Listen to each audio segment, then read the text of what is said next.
Hi everyone. Just while you're getting your lunch, we're going to be doing a bit of a halftime show.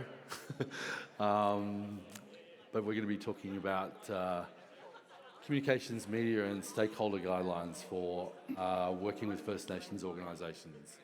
So yeah, we're going to get started in a sec. If you want to come in from eating or just enjoy your lunch, hopefully we'll have a good session. Cool. So I might just start by acknowledging the Kulba families as the traditional owners and custodians. I want to pay respects to their elders, past and present, and the Aboriginal and Torres Strait Islander people here. We value and respect their deep and continued spiritual and cultural connections to the land, waters, and seas. To begin with, I just wanted to share a moment of storytelling to sort of give you an idea of who we are and what we do. This is from a recent filming shoot in the Torres Strait and Broome for a piece for DQ that we're doing for the UN COP in Brazil in November. But it just shows you how our team, what we do out there in the field, working with community around filming in a respectful, culturally appropriate way. Just as a bit of an icebreaker to give you a bit of an idea of what we're going to be talking about today. So just to give you a bit of an idea, I'm John. I'm the CEO, founder of Little Rocket, a First Nations creative and marketing agency in Naarm. I'm a proud Gurindji man, so my mob are 10 hours south of Darwin. That's where mum and grandma are from. I've had a long-standing relationship with the Gurindji. You might know them from Little Things, Big Things Grow. That's the mob I'm proudly from. I've had over 25 years of experience in PR, marketing, advertising, sponsorship, radio. I'm the First Nations Director for TAG Worldwide. I am newly appointed member of the Small Business Council of Victoria, and I'm a First Nations advisor to Sea Shepherd Australia, Ohm Media and Red Dust. I also served on the board of the Kinway Chamber of Commerce in Melbourne there for 5 years. Got a big passion for community and sustainability. It's one of our value sets to look after community, culture and country. So we're a bit of a different agency. We work on projects that make the biggest impact around those three pillars. So that's a bit about me. Dave hates doing this part, and I've made him say nice things about himself, so I'm going to hit it over to Dave. Thanks, John. Yes, I usually try and avoid talking about myself, but he stitched me up. Hope you're all enjoying your lunch. It all looks very, very tasty, and leave a little bit for me, please. I am the Chief Creative Officer at Little Rocket. I've been fortunate enough to work alongside John in various capacities for over 15 years now, which has been great. So I do a lot of work in graphic design, branding, environmental design, print, and digital media. With that, working for a 100% Aboriginal-owned agency as well, we do a lot of work with First Nations people, and a lot of that is bringing story alive and into the environment around you in various different capacities. Last year, we won the 2024 Good Design Award for some of the work we were doing with some social housing buildings down in Melbourne, where we're from. Where we're bringing story and artwork with a lot of First Nations artists down there, and bring it alive and just to create these beautiful, lovely cultural safe spaces. There were some words that Bunurong Elder, Uncle Shane Clark spoke during this work as well, and he said, underneath the ground, our stories sleep.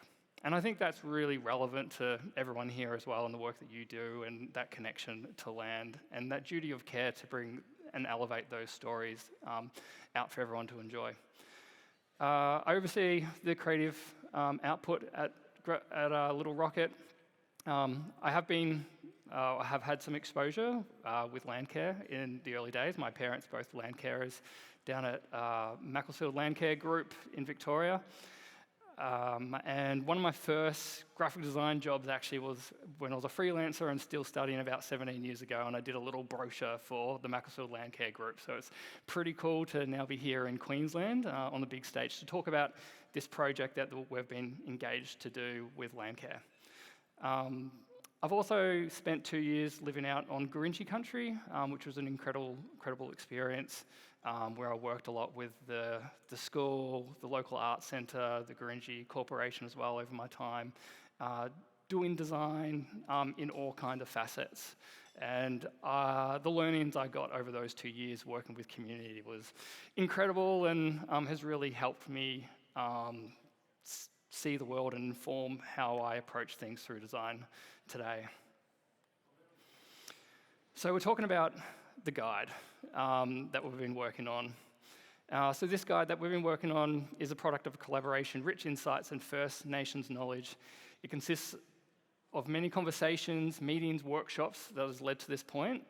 And a lot of that has been with the First Nations Land Care Working Group, who've been wonderful to work with, and you're all very lucky to have such a wonderful group bringing in their voices and their knowledge into everything that they do. These guidelines outline some considerations when working with Aboriginal and Torres Strait Islander stakeholders. It covers how to establish respectful relationships between Landcare Australia, land carers and First Nations communities. It has information around obtaining consent, media engagement, and how to have that effective communication. So it's for those that are seeking culturally safe, respectful, and mutually beneficial relationships. And the Landcare Working Group, we're very quick to point out that everyone here is already doing a really wonderful job, and was really grateful to sit on the earlier sessions as well. And I think Nat Somerville got a show of hands on who's currently doing some work with First Nations community, and I think half the room, if not 3/4 of the room, all put their hands up. There's a few of these, but it was all very great to see. One of the points that the First Nations Landcare Working Group also noted was that these guidelines should be seen as a starting point. So they encourage everyone to still continue to expand upon your knowledge, engage your local community, perhaps even look into completing a cultural awareness training, read books, whatever it might be. That knowledge is a journey, and they certainly want to encourage that. So these guidelines, at the moment, they're currently sitting at about 20 pages. They're still in development, but we're near to getting towards the pointy end now. Some of the key areas that you can expect that these guidelines will have. We introduce the guidelines and talk about what the purpose is. We cover some context as to why this resource is important and how it's to be used. We have a page around terminology and some important words that we use throughout the guidelines, and we explain some context behind each. We cover ICIP, so the importance of Indigenous cultural and intellectual property, and speak in depth as to why it's really important. We cover consent. We cover the principles of free, prior, and informed consent. We cover photography and graphics and how to respectfully use it and attribute First Nations people and imagery. We discuss a little bit about native title. That was another important element that the working group wanted to include in there. Acknowledging people and place and how you may go about that in the work that you do, and also with media and how to respectfully engage mainstream and community media outlets. So just before we dive in, I just want to kind of step out the process that's led us to this point right now. When we were initially engaged, we sat down with the Landcare project team and First Nations Landcare Working Group, and we had a discovery meeting. And that was a time for John, myself, and the Little Rocket team to just sit and just listen. We heard about all the resources that we currently have. We worked out what the scope of work is and the important elements that we wanted to have within this document. We did a number of workshops. The First Nations Working Group were particularly really great at guiding us along this way, so it's a real product of what they've put forward.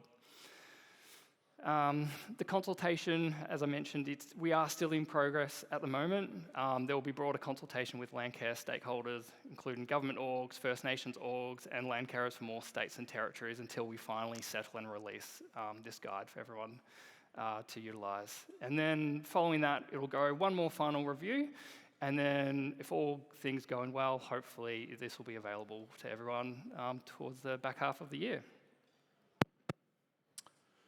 Yeah, so we wanted to talk in this brief time that we've got with you about a few sections that were in the guidelines that you can expect. And as I said, it's supposed to be a practical guide that will help you in your dealings with both First Nations communities, the media, and stakeholders. So we might just have a look at initially first a relationship to country. So as many of you are aware, the relationship to country for Aboriginal and Torres Strait Islander people is more than just physical land and sea.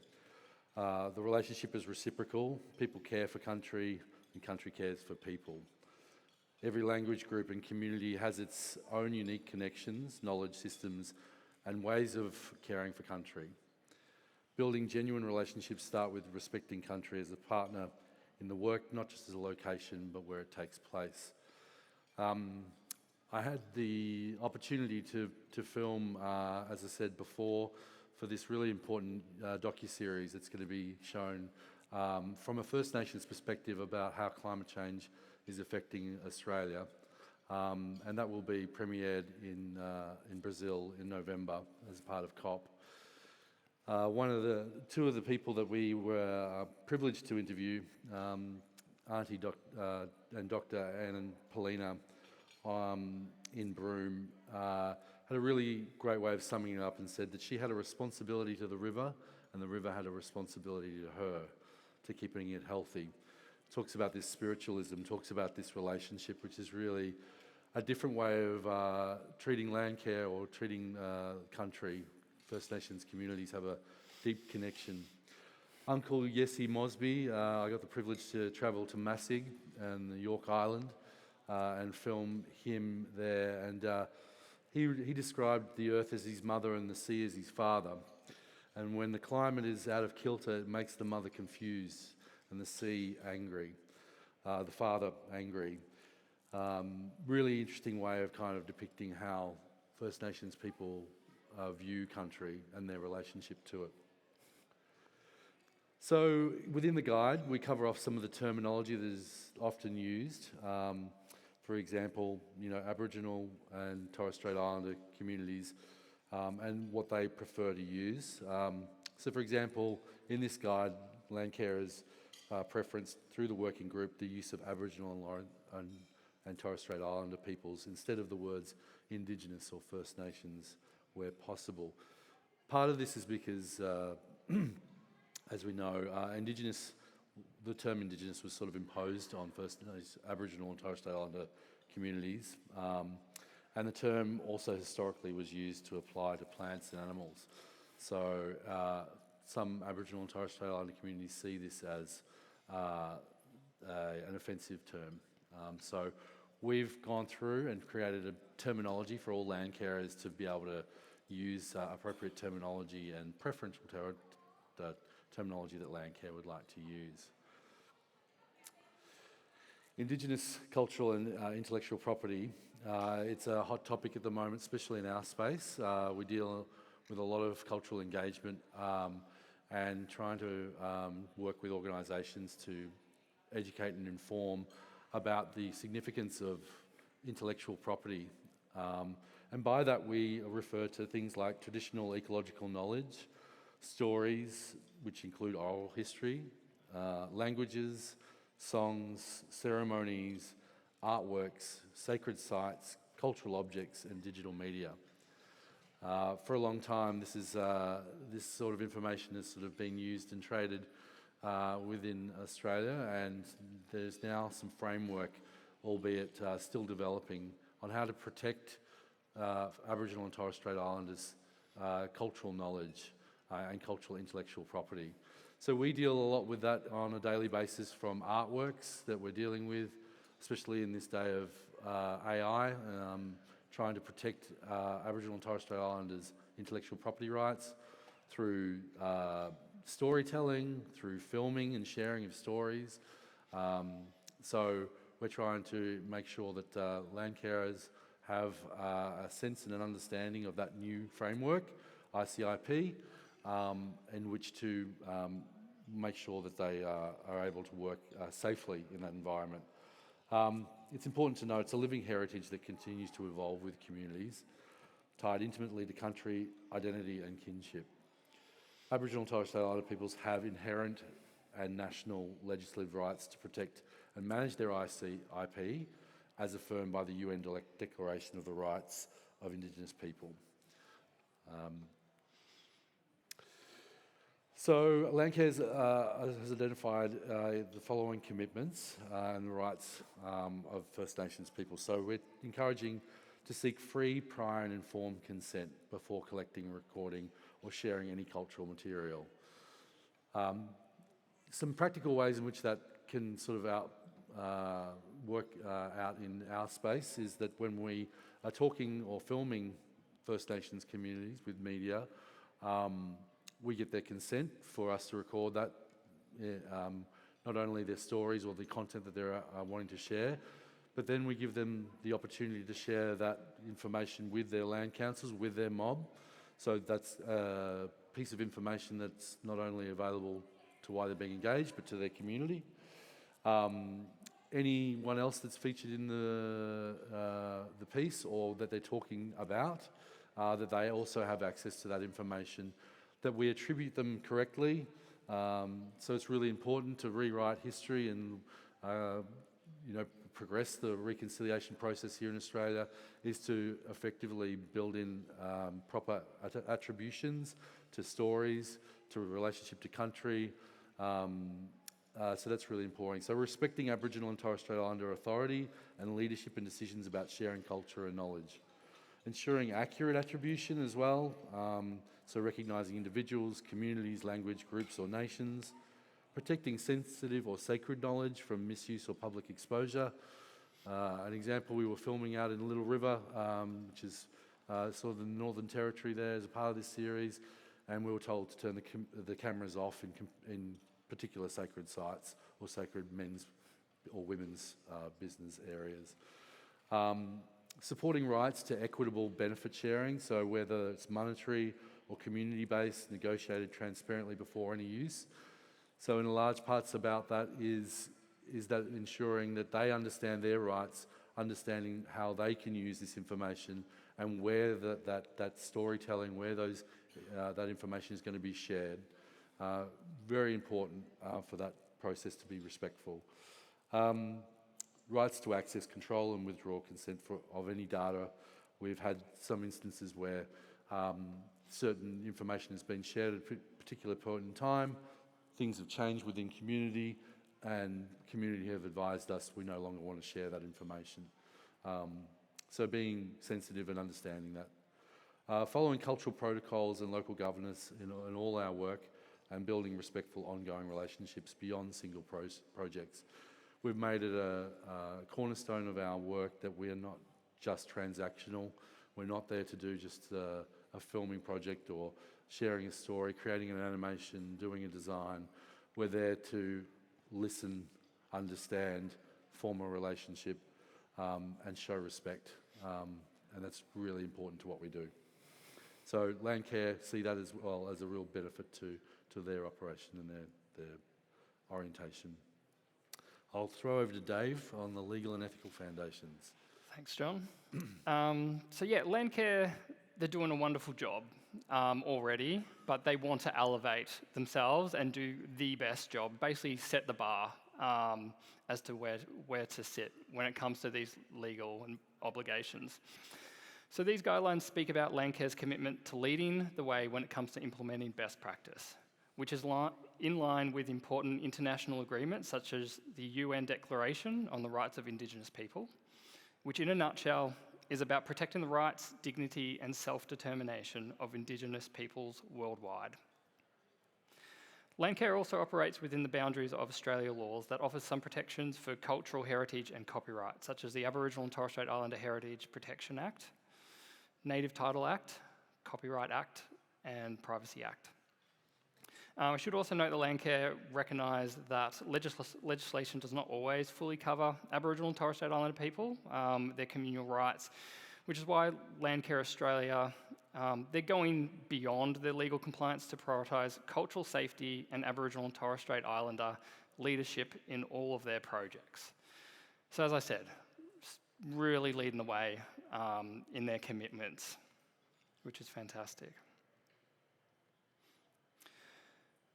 Free, prior and informed consent. And again, for those people that were here in the session this morning, we spoke briefly in the First Nations panel that we had.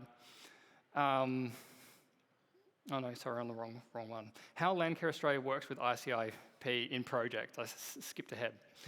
So in every project, Landcare Australia's responsibility is to clearly identify if Indigenous cultural intellectual property will be involved, build respectful relationships with Aboriginal and Torres Strait Islander individuals, businesses, organisations and cultural authorities, obtain permission and clear ongoing consent before using any cultural knowledge or imagery, provide transparent information about how and when cultural material will be used and shared, offer opportunities for Aboriginal and Torres Strait Islander stakeholders and the community to reveal materials before and after publications, honour agreements about attribution, access and benefit sharing, store and manage cultural and personal data securely, respecting Indigenous data sovereignty principles, ensure any media, recordings or artworks involving cultural material are only used in ways and timescales that have been approved.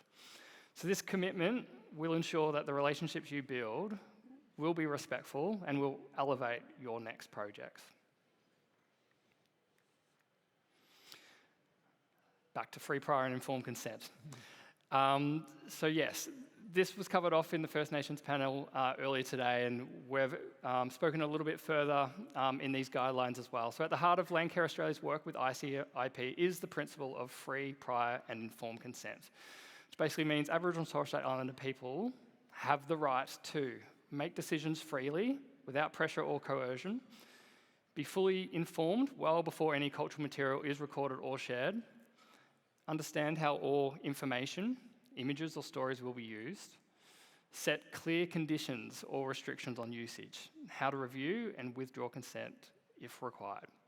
So this ongoing consent process is essential for ensuring cultural and intellectual property is maintained with dignity and respect.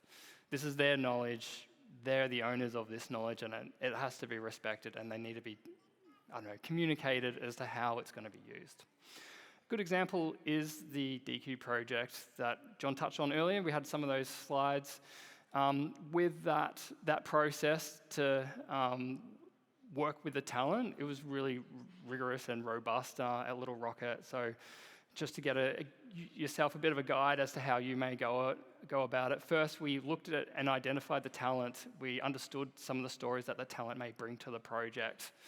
And we spoke with the client to suggest that this person might be a good fit. We then reached out to the talent to let them know of this project, give them as much information as possible, the how it's going to be used, the where it's going to be used, how long is it going to be used as well is also really important to cover.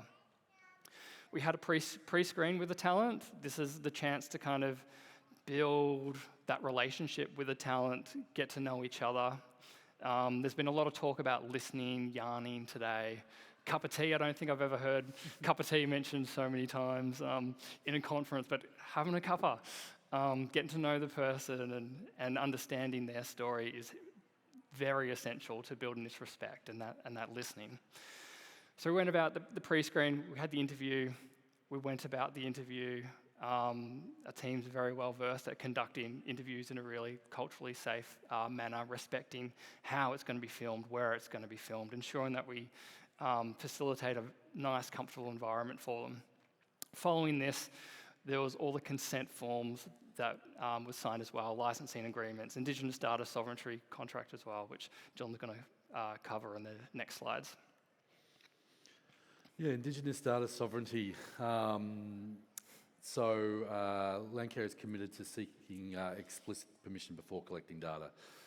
First Nations people haven't had a data framework for a long time, and it's just sort of gone along for a long time without being really established. The government saw a need there to co-design with Australian public service agencies, but importantly, it was a self-determined federal governance piece that was had First Nations people at the centre of it. So now that we have a framework, this document that features on the slide is a framework for governance that we're referring to, and it's a really great guide to have a look at if you want some further information. So it's all about sharing data management decisions with community, providing community with access to any information or media collected, respecting any request to withdraw or restrict use of data, as I mentioned before in my example, and then safeguarding information in ways that align with cultural protocols. I think Dave touched on a really interesting point there about the longevity of usage. Sometimes we get the job done, it's applied, people see the work, they think and they interact, but then how is it managed and how is it used thereafter? So that framework really is there to kind of protect and for potential land carers or people like us in this space, we get our team to really get their head around that and understand the importance of it. So when we're dealing with community. Attribution, we mentioned before, benefit sharing and protection. So Landcare Australia ensures that cultural contributions are properly acknowledged in all materials. When cultural knowledge or ICIP is used beyond community context, Landcare Australia commits to negotiating fair and transparent benefit sharing agreements. And protecting cultural heritage means protecting its integrity, ensuring it's never misrepresented, trivialised or used in ways that harm community. In today's world, I think one of the things that we're really grappling with in our space around ICIP is the amazing benefits that AI bring us, but also how AI is really challenging the copywriting of traditional designs, of storytelling, of all sorts of parts to this sort of media space. So, we're currently sort of advising on a number of areas there around that space. So, as you can imagine, that's a really sensitive space to make sure you're kind of across. So to try and break this down as easy as possible for you to understand, we've got a kind of three-step process to ensure that ICIP principles are upheld. Landcare Australia details this process within the guidelines, and this can be followed in every one of your projects. So before a project begins, we consult with Aboriginal and Torres Strait Islander stakeholders and the community, identify cultural material involved, discuss how to be used, and obtain that formal consent. We clarify who has authority to approve and any limits or restrictions on that content. During the project, we follow the agreed cultural protocols outlined in this guidelines, respect restrictions on filming or recording, attribute contributions properly, and provide opportunities for communities to review the content.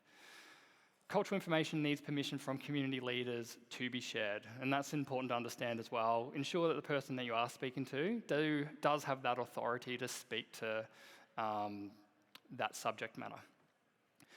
After the project, share the final materials, respect any changes in consent, ensure fair benefit sharing is delivered, and securely store cultural and personal information following community guidelines. And a lot of the work that we do, capturing so much important information, some of this stuff is, and some of the knowledge that we're filming and capturing with these elders and community, like this is stuff that's so important to hold, for the future and for the next leaders as well. So it is really important, this work. Photography and graphics, so this is kind of more in line with the work that I do as a Chief Creative Officer, overseeing all the design and particularly how First Nations artwork and imagery is going to be used and making sure that it is done respectful in the right way. At Little Rocket, we have a network of probably 100 plus talents and artists that we often deal with. And we often work with them, and they're actually often contacting us for other projects they may be on, just to double check on licensing agreements that other people may be putting forward to them. So we ensure that costings, licensing is self-determined by them, but we also ensure that it's as fair as possible. and industry standard as signatories for Art Code Australia. So there's 3 main steps to consider when looking to work with First Nations specific graphics or imagery. First one is to get that informed consent. So always speak to free, prior, and informed consent prior to taking photos or using graphics. In addition to this, don't forget to properly acknowledge the artist or talent alongside the image of piece of work. This is really important to show, ideally who's done the artwork, where they're from, what that represents. If you have some room to tell the story, that's fantastic as well, because the more that you can include in that, the more that other people that's going to consume that media is going to feel that this is a beautiful, culturally safe document, and you're imparting that wisdom to those people as well. Respecting cultural sensitivities. Do not enter sacred areas without a member of community guiding you. Do not photograph without permission. Some content may be restricted or gender specific. So these were incredible learnings that I took from my time living out on country on various areas that I could go or couldn't go. There was instances I heard of people going up there and taking drone footage, and it was shown to the kids at the school, and all the girls started giggling, and that's because the drone had gone over and taken footage of men's country, and they're not allowed to see that. So it's really important to check with community on these things and seek that guidance. The use of stock imagery, and John kind of mentioned the advances of AI and what impacts we're seeing in the design industry. So it's really important that you know that public stock image libraries have limitations and may not represent the local community that you're engaged with.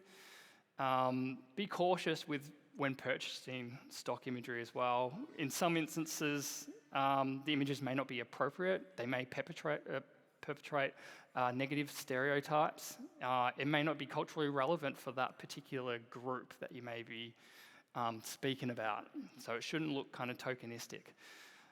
AI-generated images is something that we just don't use at Little Rocket. If it looks like it's some kind of cultural appropriation, I've seen some awful ones out there of like AI-generated rock art in Kakadu, which looks like these kind of alien hieroglyphics all over it, and it's sickening.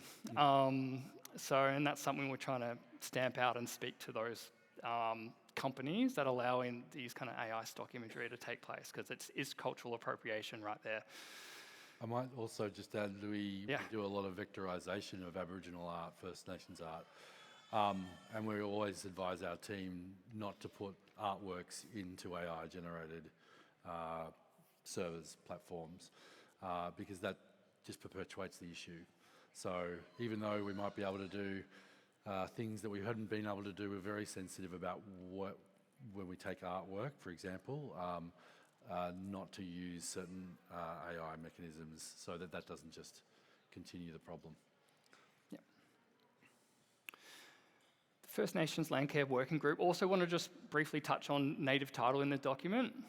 And I think it's relevant just to understand the context of native title and land usage, being as part of the Landcare network, as everyone is here, to understand our responsibilities and the legalities around that as well. So to understand we want to understand the Native Title Act stems from the Mabo decision by the High Court, which acknowledged the existence of land custodianship prior to colonisation, and I'm sure everyone here is well across that.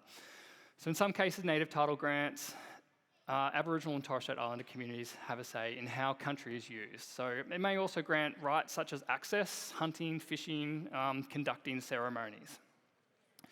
It's also important to note that even where native title has not been legally granted, Aboriginal and Torres Strait Islander people still have strong cultural and historical connections to country.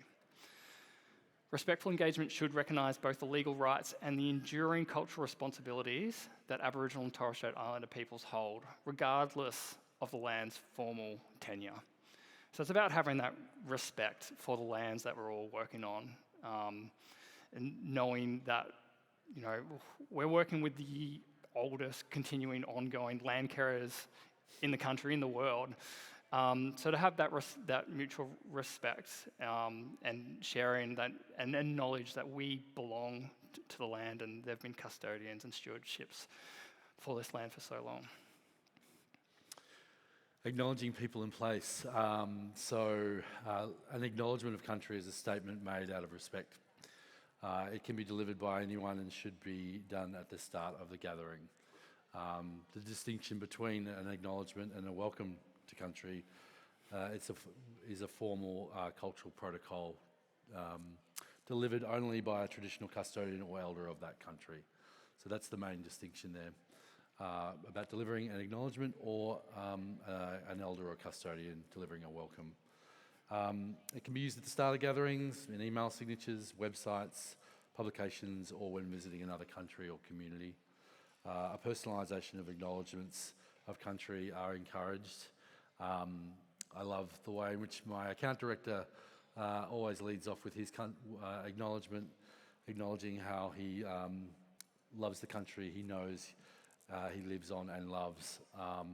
He's made it his own, and it's a real joy to watch when he delivers that.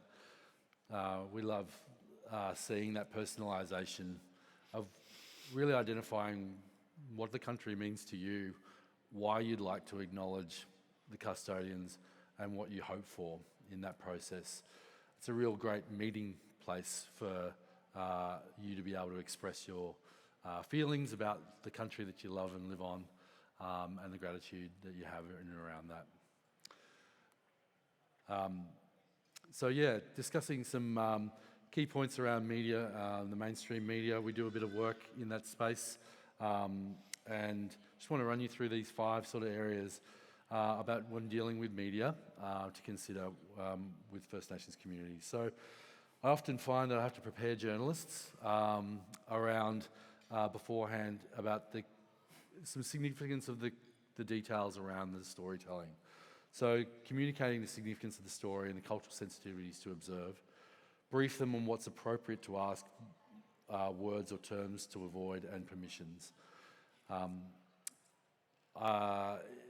The second one, emphasising respectful communication, so encouraging journalists to acknowledge country, remind them to listen. It's an important one.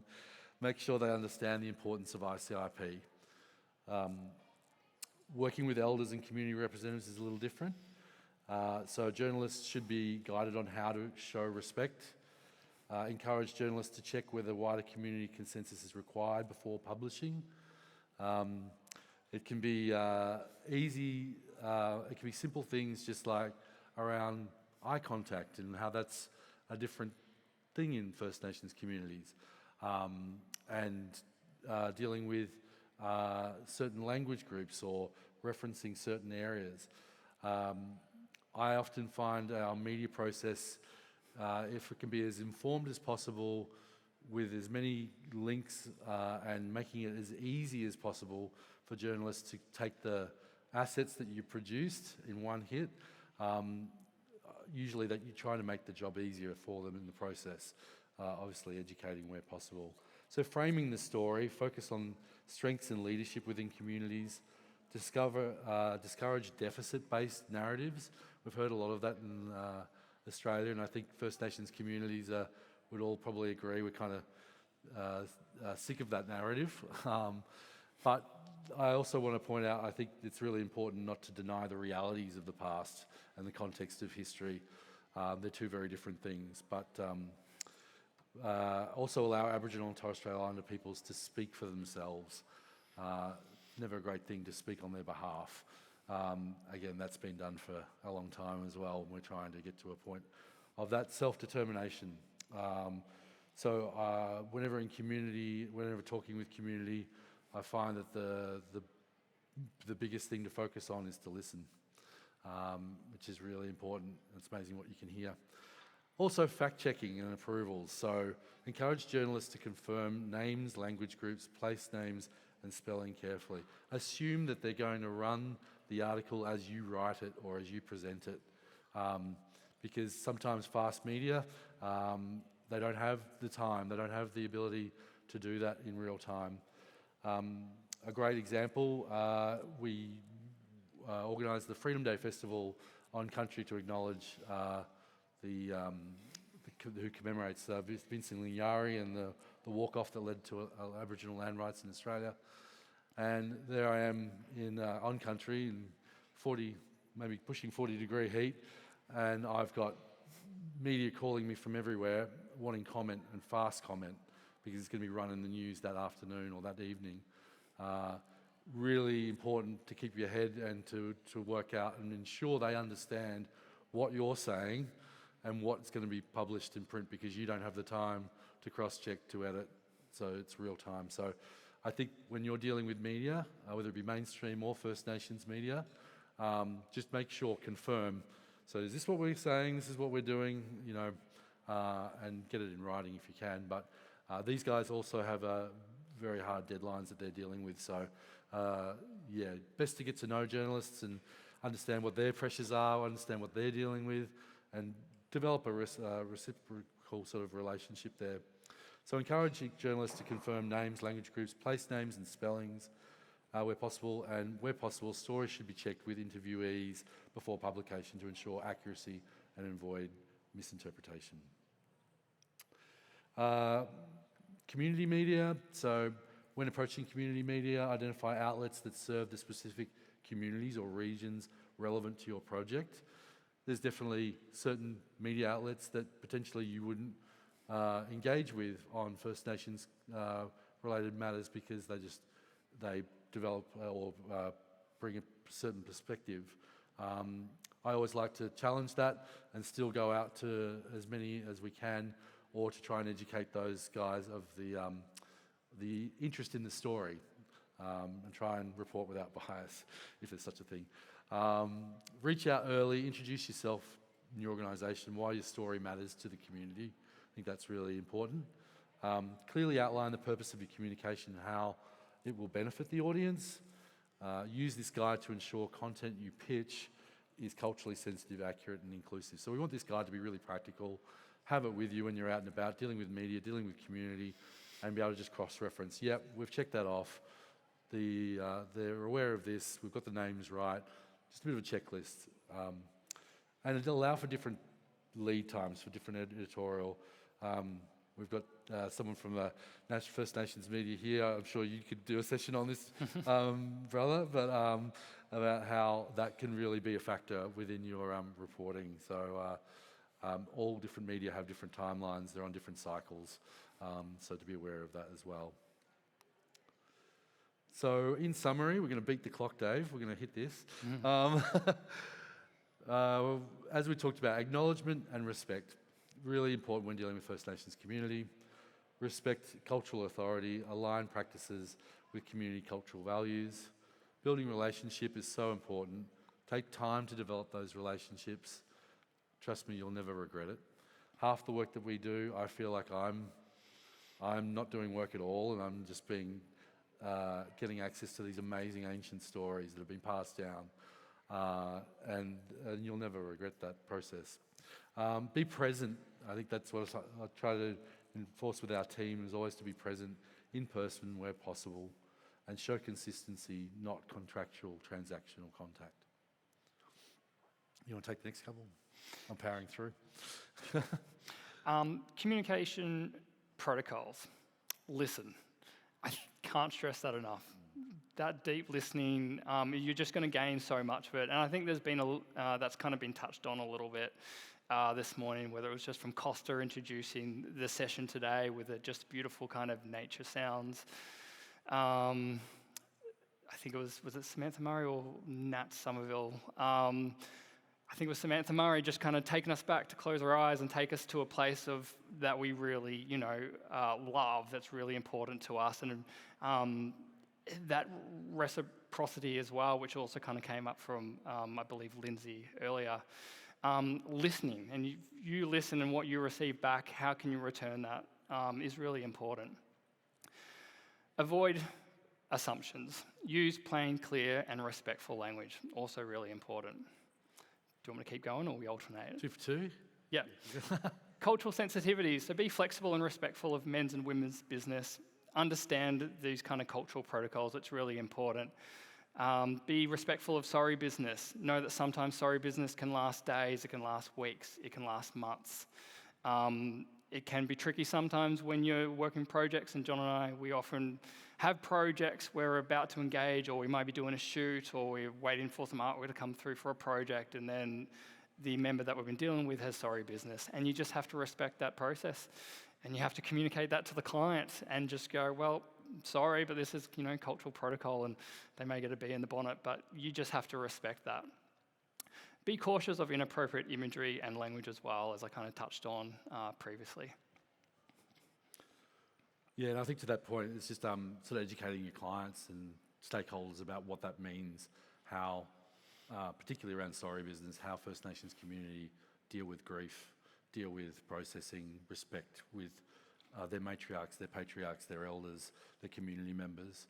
It's a very different process than what we're probably used to in a Western framework. So sometimes it's just educating your clients around what that is. And we've done video series on sorry business for the education system and things like that. So yes, it's really important.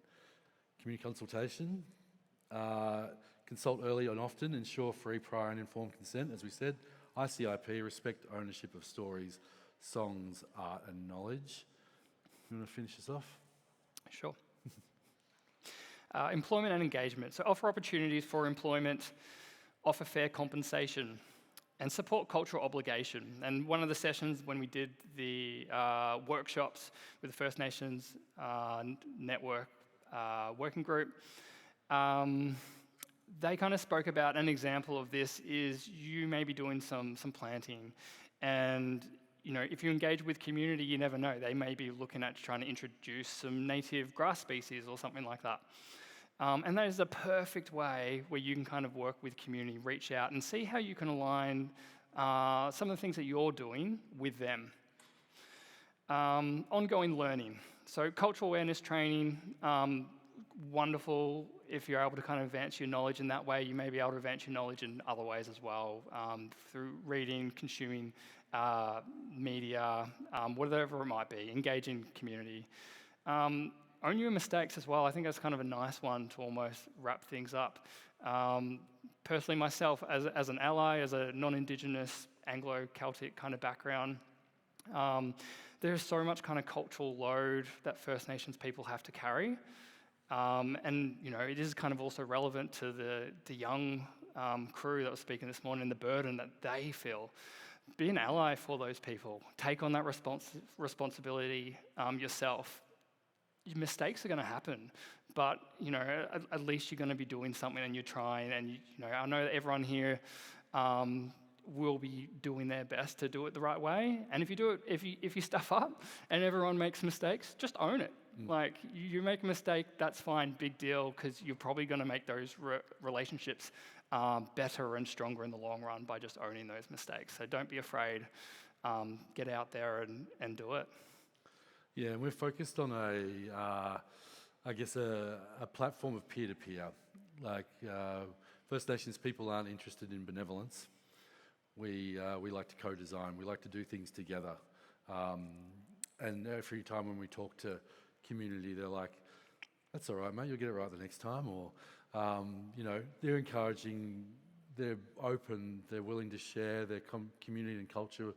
And for so long, the most ancient of cultures on Earth is so incredibly interesting, incredibly vast, incredibly diverse, and it presents such an opportunity for Australians to enter in. And respectfully, it's our culture together, it's our country together. This is where we are. So we think it's a privilege for us to be on stage and be able to share this with you. Work with Landcare as well. Such admirable work that you guys do. We're certainly doing our part in what we can do in this space, and we hope that you've enjoyed this presentation today.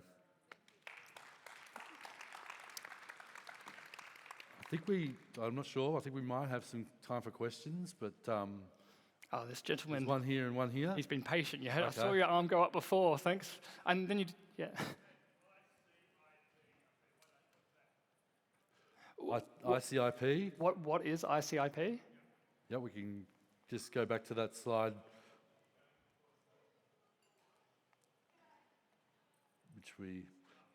There you go. Yep, that's the old, so Indigenous culture and intellectual property. Yeah, no worries. um, did you have a question?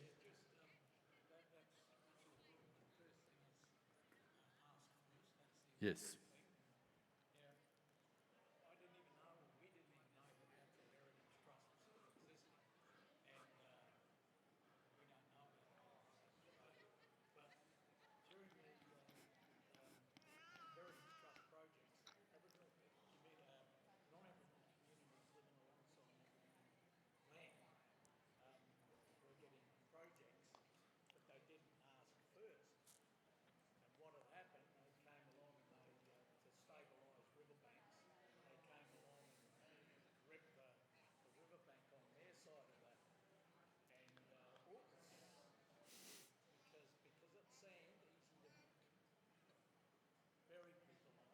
Mm. Yep.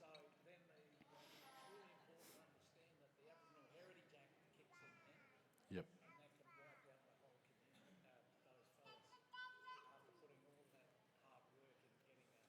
Mm.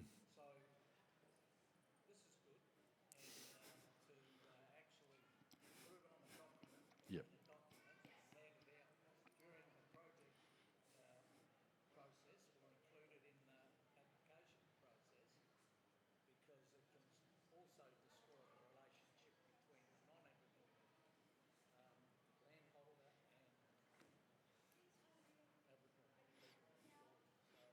Yeah.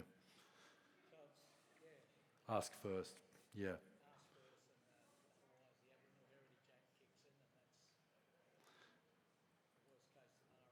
Yeah. Thank- Thanks, Uncle. Yep.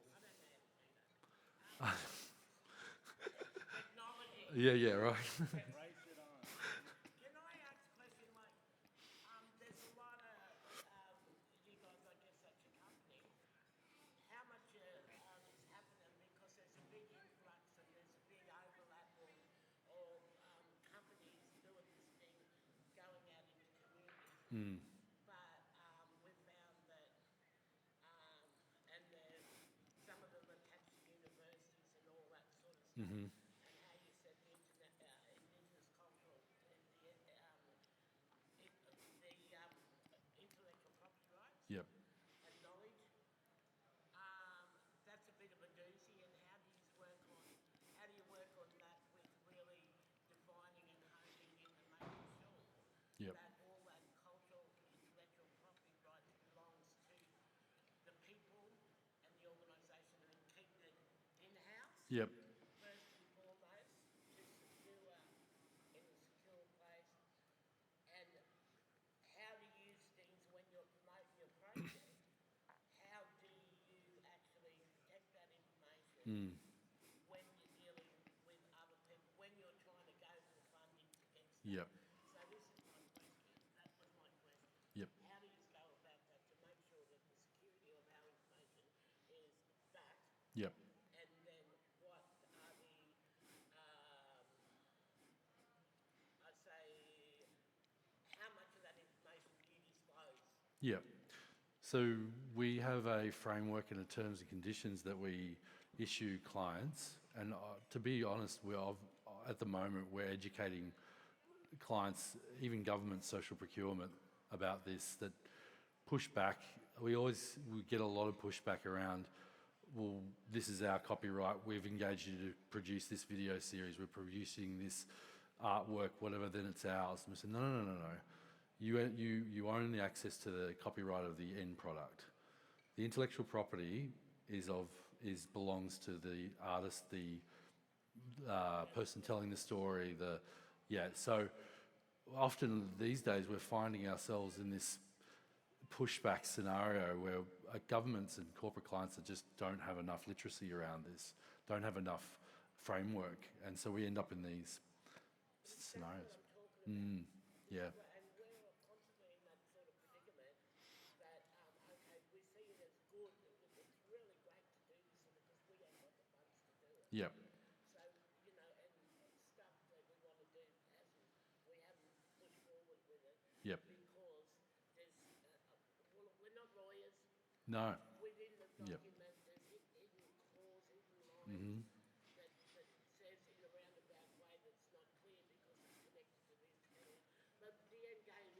Yep. that information belongs to them and they can do whatever they want with it.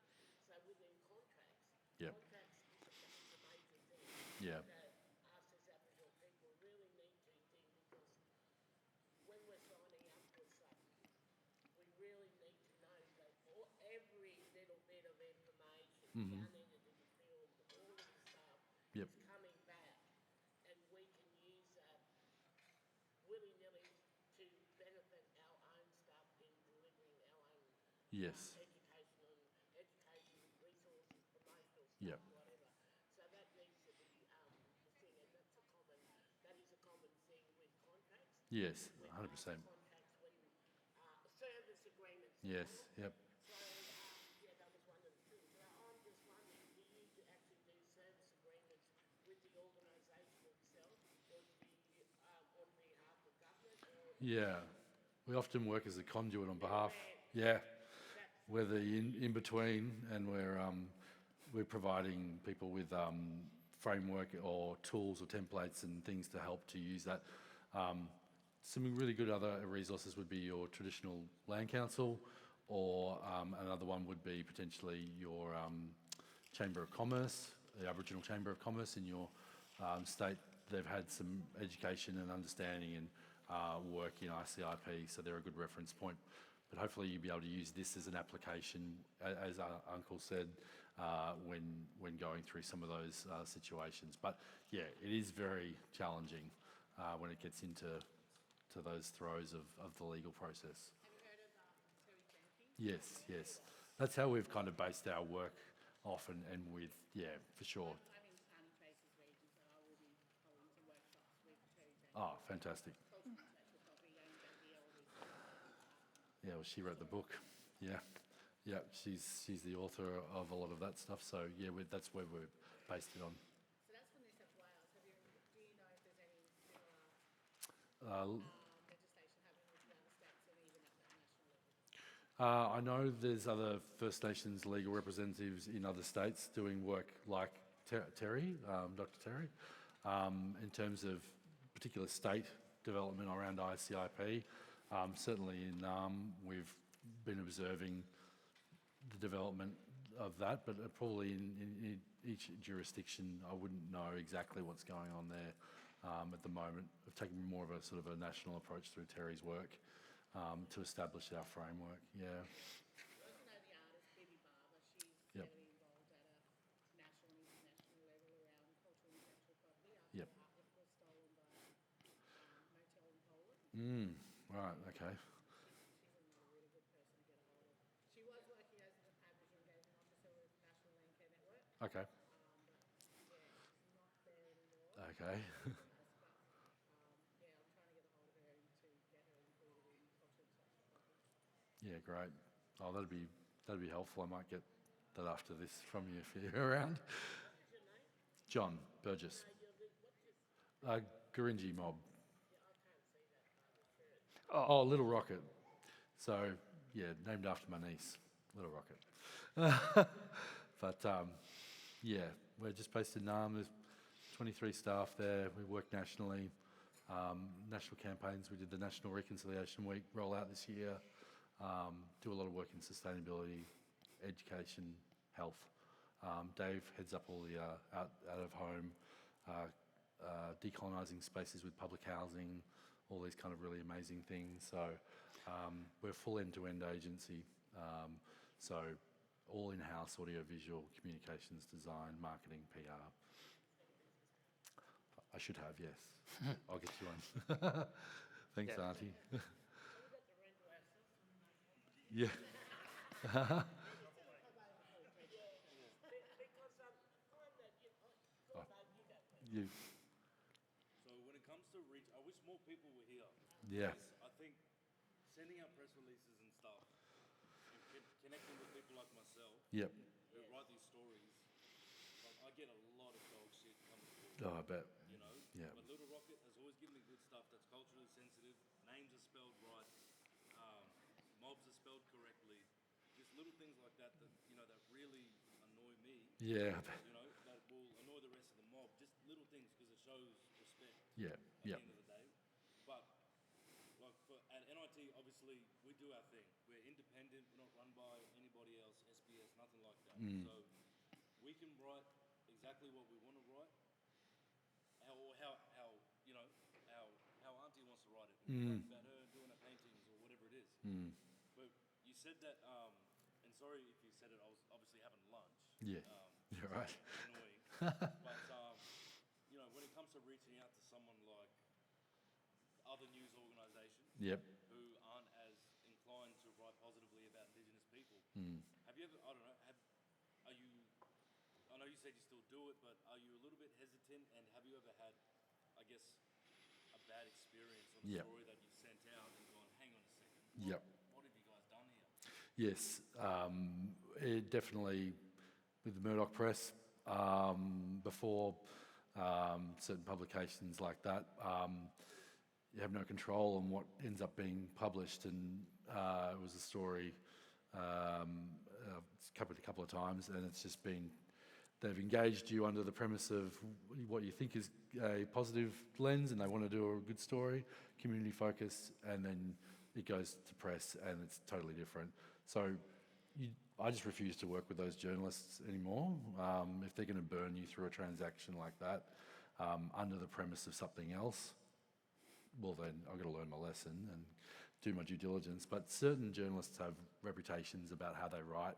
They have, if you look at their bodies of work, you can see how they write. And there's definitely some that you just be like, I'm not going to waste my time, even if you try and say, you know, it's going to be a great story. This is different. I want to do this and that. So yeah, it's definitely live and die by the sword in journalism, as you know, and reputation is everything. So I'm very keen to work, and I really put a strong emphasis, as you know, like on First Nations media, trusted voices, reputation, the repetition there. So yeah. So, you know, like I'm chair of a little organisation, it's been around since 1975. It's called Bunjang Private Society, and we haven't been actually putting stories, you know, out there, Yep. because of the simple fact of the matter is that people don't listen properly when you're trying to, you know, because we want to promote some stuff that really suits what we're doing, but they don't get it Yep. on how everything fits together, and it's just, you know what I mean, it's sort of one side bit of out of joint in certain areas and stuff. But I really feel for journalists who get to know the people who are actively involved within the community. Yep. And because, you know, attending community events and being involved and on a personal level as well as a professional level really makes or breaks Yep.